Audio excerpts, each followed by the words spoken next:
Well, I hope you can hear me and I hope you can see me. And I think my picture is very clear today. It's great to be able to talk to y'all. Uh, it's it's uh, it's a good day in Atlanta, but it's raining. I know it's a good day in New York, and no, baseball season is pretty soon. But I just wanted to let you know that I'm having so much fun doing this. And when I wake up in the morning, the first thing I do, I start thinking about what am I going to say. And the problem is what I want to say and what I say, I don't say what I want to say. Does that make sense? It probably doesn't. I'm going to be introducing a very, very good friend of mine today. And it's a topic that's been out for the last I guess for the last few months, or maybe over a year. There's been a lot of problems throughout baseball with abuse, and also people going into slumps, people having bad attitudes. So my very, very good friend Miles Runstall is a very, very good friend of mine. He lives in Boca Raton. And he told me that, and I was getting very, very large. I had a great following. I got a great following now. And he said, I would like to sponsor your show. And I've never done this before. And he said, only thing I need to do is to have him on. What he does, it's great for the game of athletics. It's great for anything. I wish I would have had this when I would have played. And, we never had a psychologist. And I never even knew what a psychologist was. When I was growing up, I wanted to be a psychology major. But of course, that didn't work out. And I finally met one, and he became my good friend. And finding out Bobby Cox, I think the Atlanta Braves had the first psychologist on the staff quite a few years ago. When I was talking to Mark Wohlers, they had him on in the 1990s, it's 2000. They had a psychologist on, and I asked Bobby, I asked Mark, I asked Tommy Glavine, what did he think? And it really got great reviews. Hello, Miles. How you doing, big guy? Good, Boomer. How you doing today? Good. I'm just talking about Bobby Cox and the time that they had the first psychologist, I think, in the game of baseball. Okay. And, we never had that. The only thing, when we went into slumps, when we made errors, or when pitchers giving up a lot of home runs, when they're walking, a lot of batters, and it wasn't going real well, who do you go to? You go, after the ball game, you go back to your room, you start thinking, you go to sleep, you start thinking, you're striking out, you go 0 for 4, 0 for 8, 0 for 10, you start thinking about that. And you really don't have anybody to talk to. But what the Braves did, and what they did was, it was incredible, because they had the 4 great pitchers. They had a Tommy Glavine, they had a Steve Avery, they had Greg Maddux, and they had, let me see, who else did they have? John Smoltz, of course. Right. They had Johnny. And, those guys were going to slumps, and they needed help. So they had somebody. So right. When I met Miles, probably about 15 years ago, he had an event, mostly Mets. Mostly the Mets are down there. I think I was only Yankee, I believe, but we became very, very good friends. And his family are just wonderful. His wife and his son, who just got a baseball scholarship to a Division III school up in Pennsylvania. Okay. Yeah, and he's so excited about it. And but anyway, I met Miles, and we spoke, and we decided to do this, and it's excellent. And I think y'all are going to be it's very interesting. about today's playing baseball, the young kids that are growing up, that are being pressured with their parents. They got to do this, they got to do that. And then they go back home. They love baseball, they love football, basketball, or whatever, hockey. And then it was just too much pressure. Who do you talk to?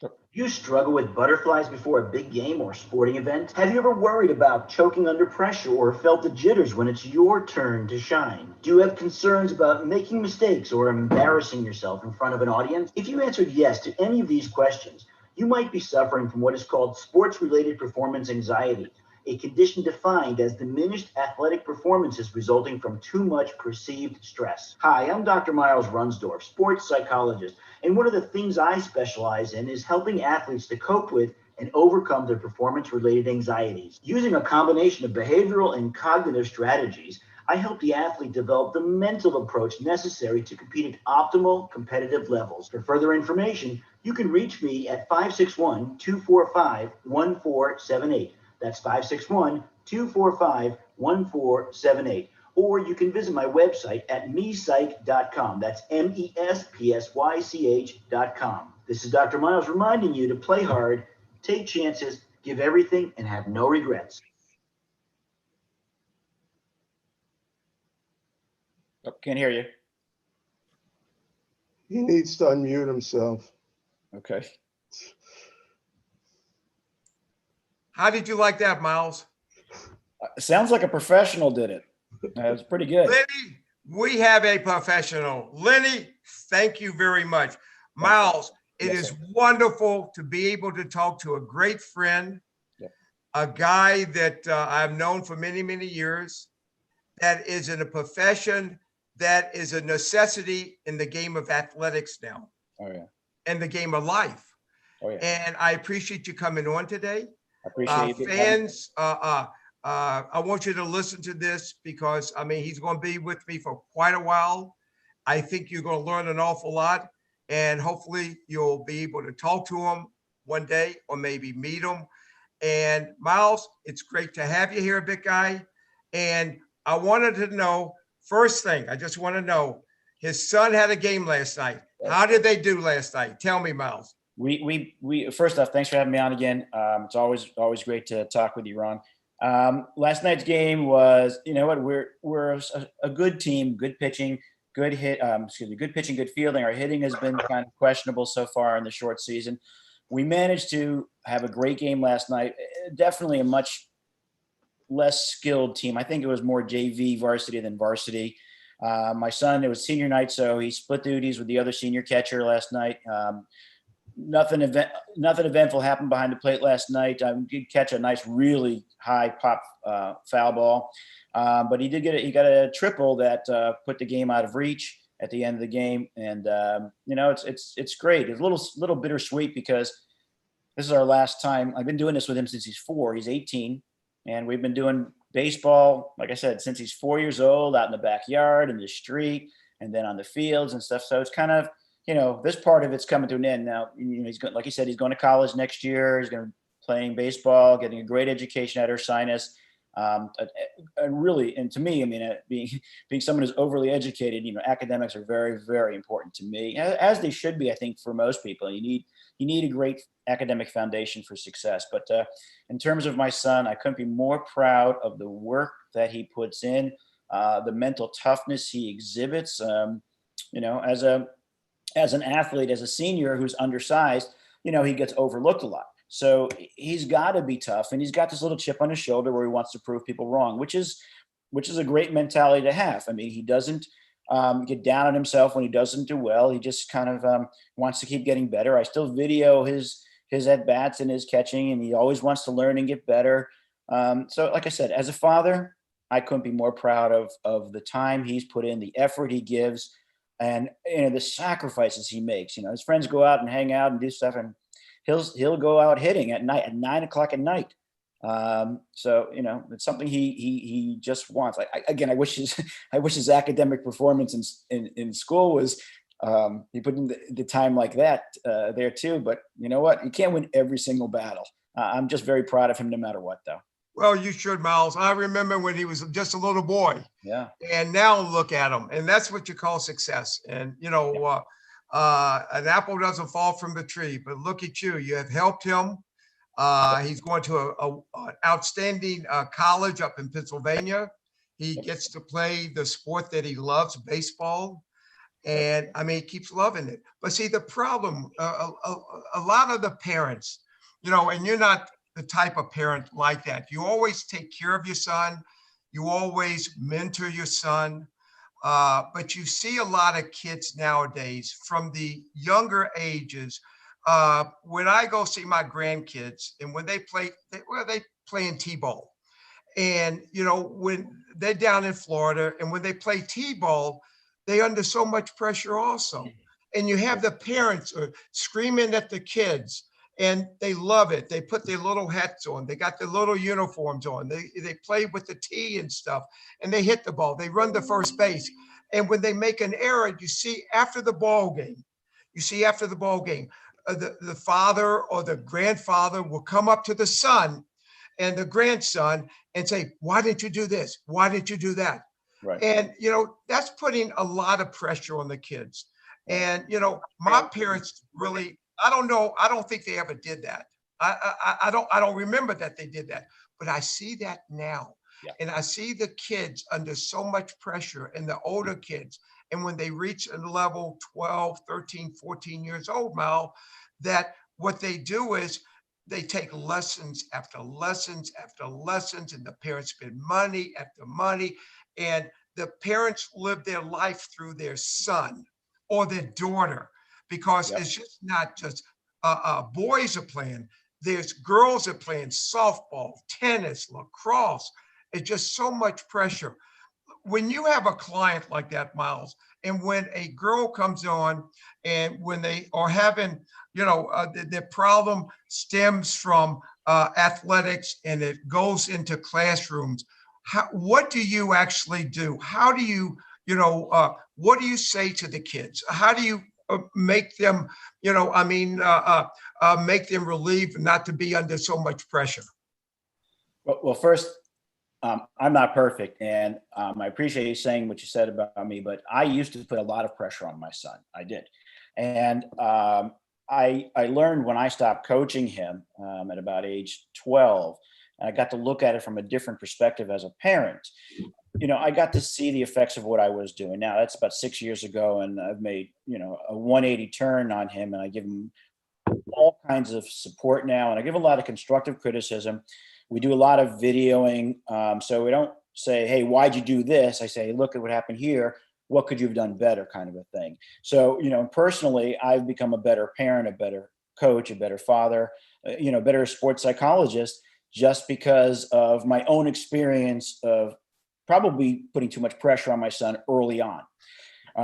It reminds me, I saw a comic strip not long ago where it's little T-ballers, and one T-baller is talking to the other, says, doesn't my dad know it's just T-ball?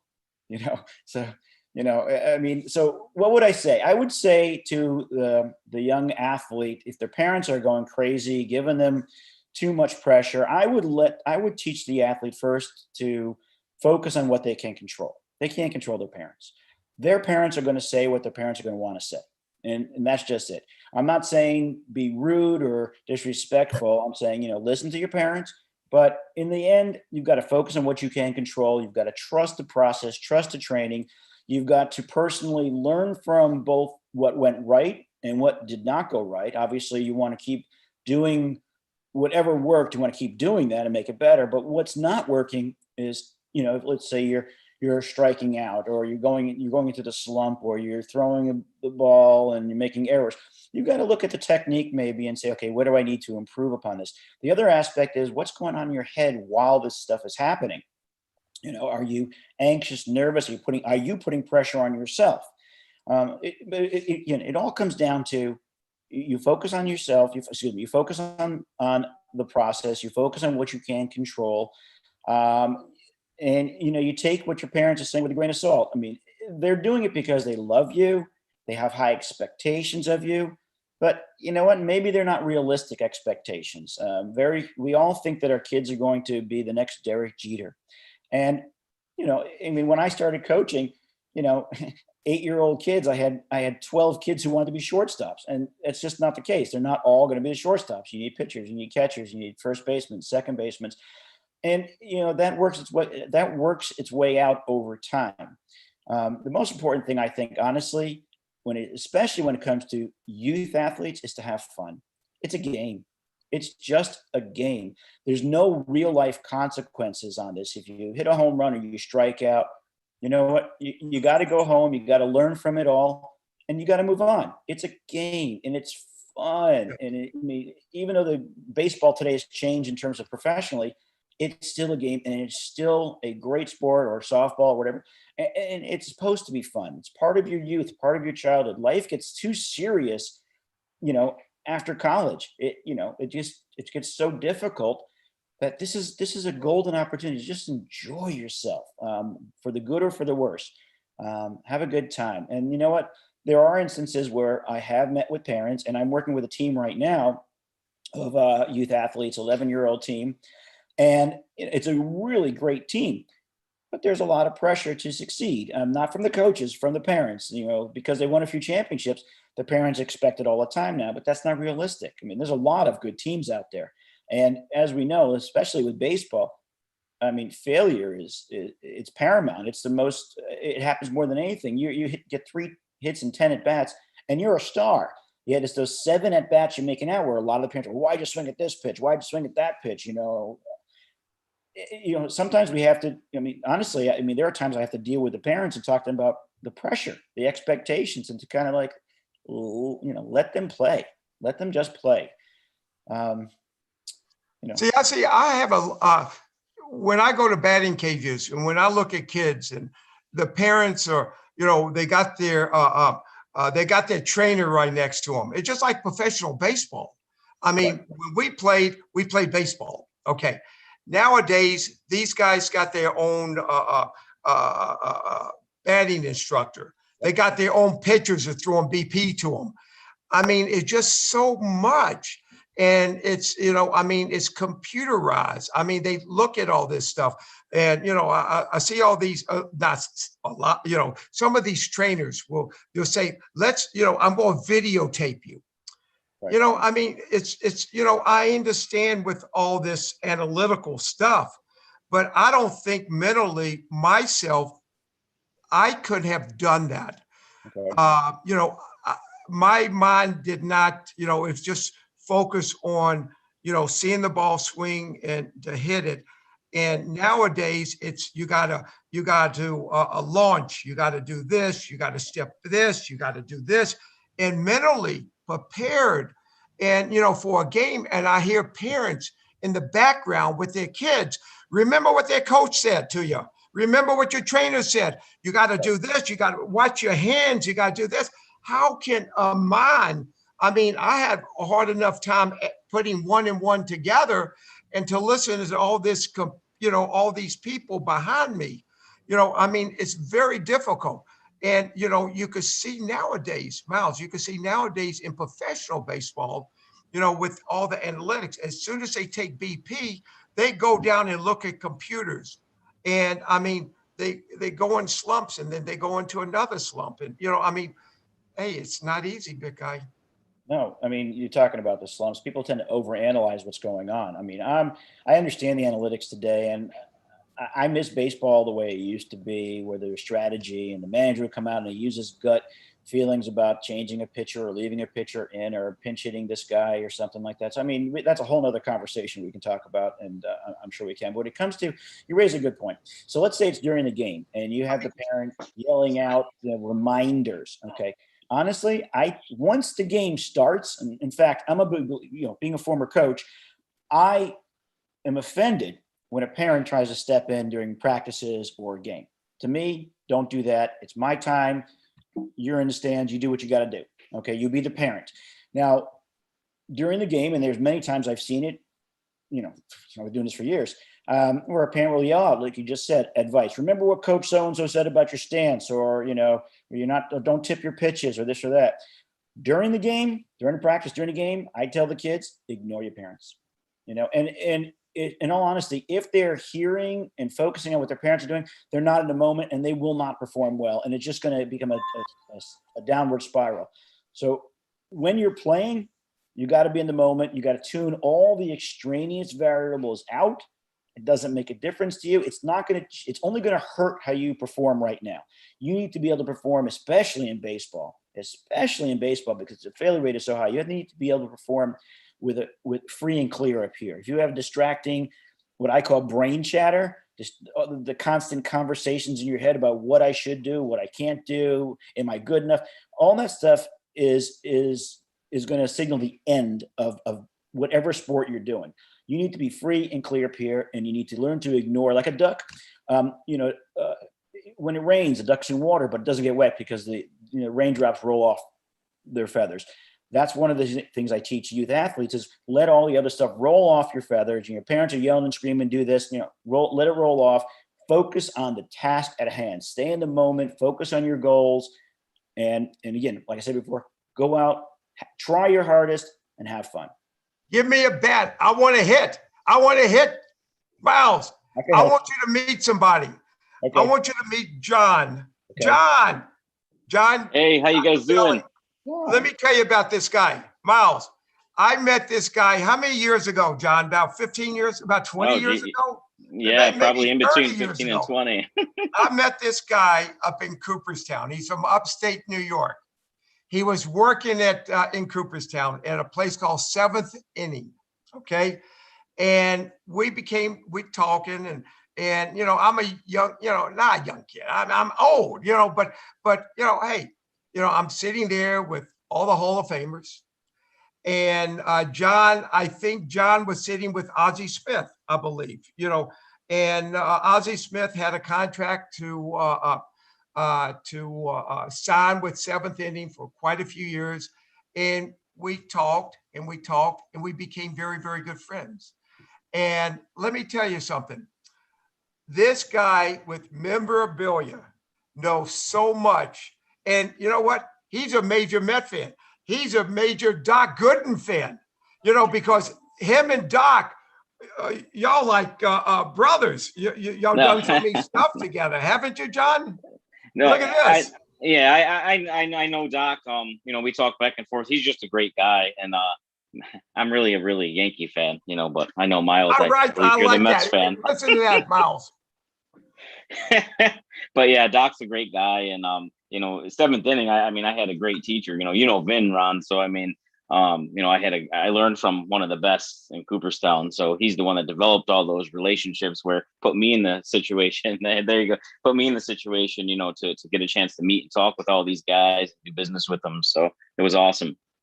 And John, let me tell you something. You have had every Hall of Fame guy to come into your place, and you have been with every Hall of Famer.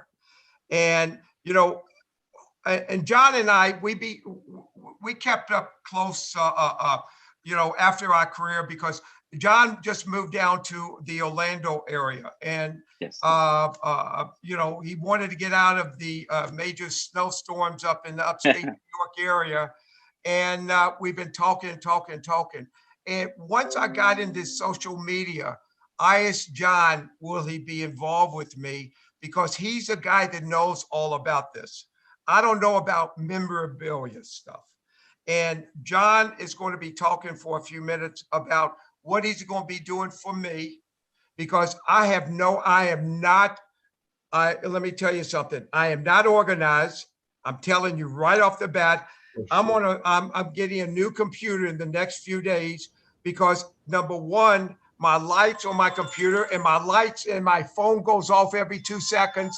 And I'm just learning how to do this. So I'm going to have John to help us. And he knows all about you, Miles, and everything like that. So when we are on the Zooms and stuff like that, we could talk together. We could do things. I could have you on. I could have John on and stuff like that. But John, will you just tell the audience, just tell the people what you're going to be doing for me? Would you do? Yeah, absolutely. First of all, Ron, you did a great job when you got into the social media side of it. You didn't just get into it. You ran like a bull into it.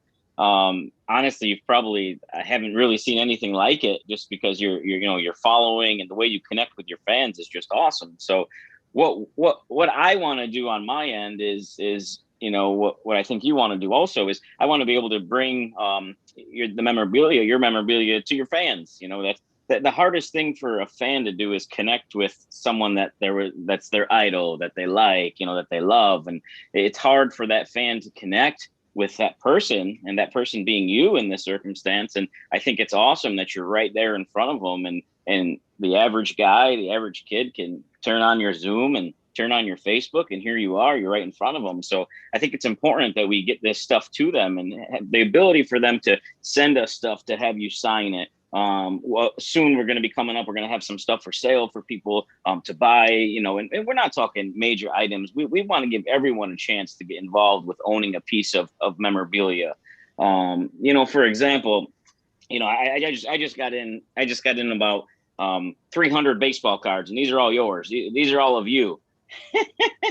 So, I mean, this is how I want us to bring this to right into the homes, right into the people's collection, something they can put away for their kids. But, baseballs, photos, people can send us this stuff. This is what we're working on getting together now. The ability for people to send us this stuff, to have you sign it, to put an inscription that's going to just last a lifetime for them, so they can pass down to their kids. And it's important. It's important, especially in today's day. It's important to bring this to people, and that's why I love the memorabilia side of it. And people don't realize the memorabilia side. I think Forbes once said that it was like a $370 billion global market, sports memorabilia.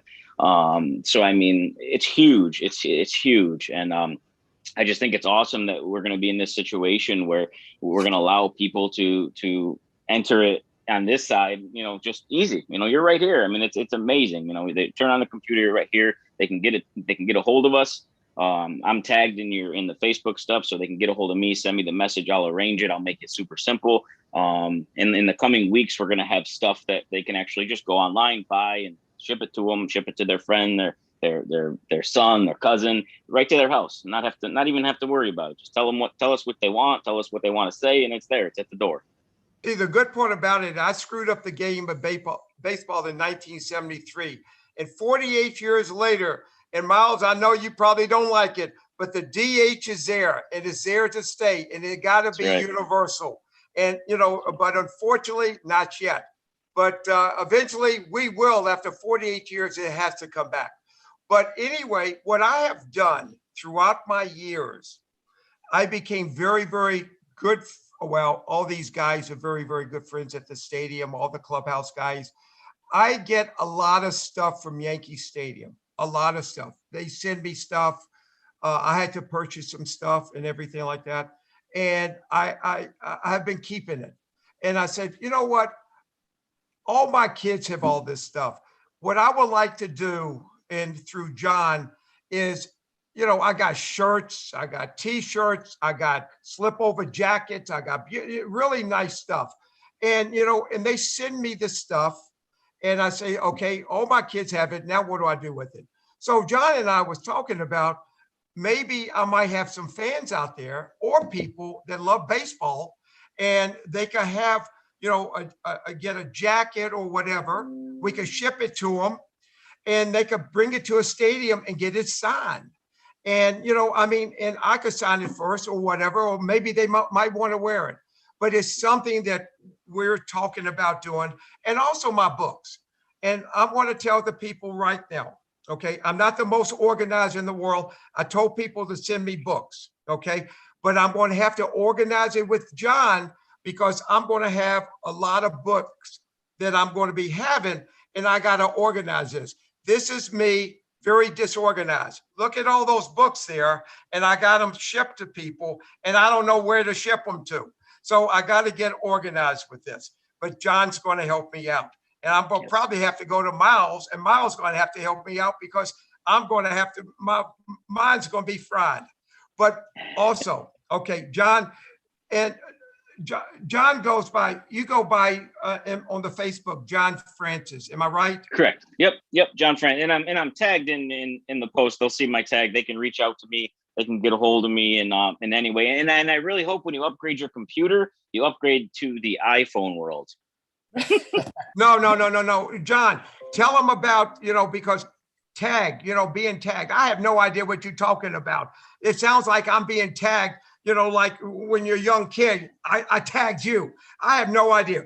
I guess these people know what if being tagged, correct? Yes. You'll see my name. You'll see Miles' name. If you need to get a hold of Miles, you'll see it in a different color, and you can just click on that, and everybody knows, but I'm kind of just explaining it to you, Ron. But you'll see my name in a different color. You can click on it and you can get a hold of us.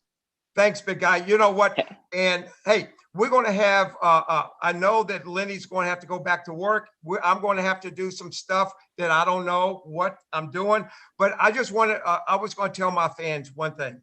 And I'm going to tell John, and I told Miles, and this is very, very important to me. And I wanted to tell fans, thank you very much. I've been getting a lot of congratulations, but I just got not promoted, but I got just elected to the New York State Hall of Fame. That's going to be in November of next year.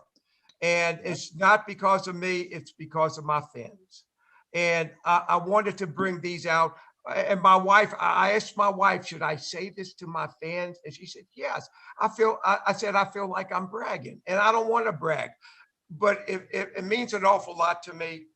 The fans mean so much to me. Miles, you mean so much to me. John, you mean so much. I love y'all big guys. And, if you want to, Miles going to be on. Miles is his emails up there. John's emails up there, I guess. And you know where to reach John. John will talk to you. John will talk to you. And we got some unbelievable stuff. I mean, great stuff. And hey, this is going to be fun. Be part of it and keep me alive. And I got a few more years with y'all. But Miles, I need to come to you. John, I'm going to need to come to you. I love y'all big guys. And I'll talk to y'all later.